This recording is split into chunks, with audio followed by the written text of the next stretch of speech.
শান্ত পরিমণি হঠাৎ ক্ষুব্ধ কেন? হ্যালো ভিউয়ার্স, কেমন আছেন?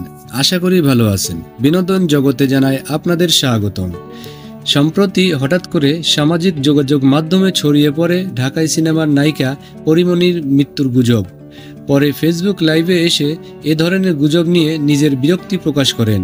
ফেসবুক লাইভে এসে এ নায়িকা বলেন, সারাদিন শুটিং করে ফোন যখন হাতে নিলাম আমি শকড। ফোন কলের চেয়ে বেশি মেসেজ। ধরেন আপনার কোনো আত্মীয় মৃত্যুর খবর শুনলেন, আপনি সেই আত্মীয়কেই ফোন করে জিজ্ঞেস করলেন আপনি কি বেঁচে আছেন। যে কোনোভাবে গুজবটা ছড়িয়েছে। আমার ঝুলন্ত মরদেহ উদ্ধার করা হয়েছে। কতটা শকিং আমার জন্য। পরিমণি আরও বলেন, মৃত্যু তো আসলে আমার হাতে নেই।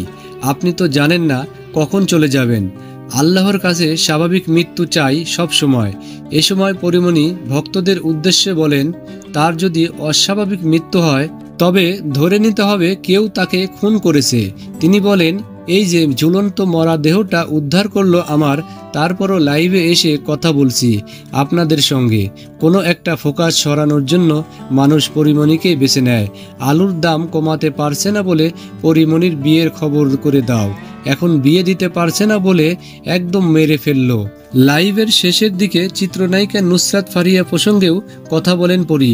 ইঙ্গিত দেন নুসরাত ফারিয়াকে নিয়ে সামাজিক যোগাযোগ মাধ্যমে দেয়া মানুষের প্রতিক্রিয়া থামাতেই তার মৃত্যুর গুজব চাউর করা হতে পারে।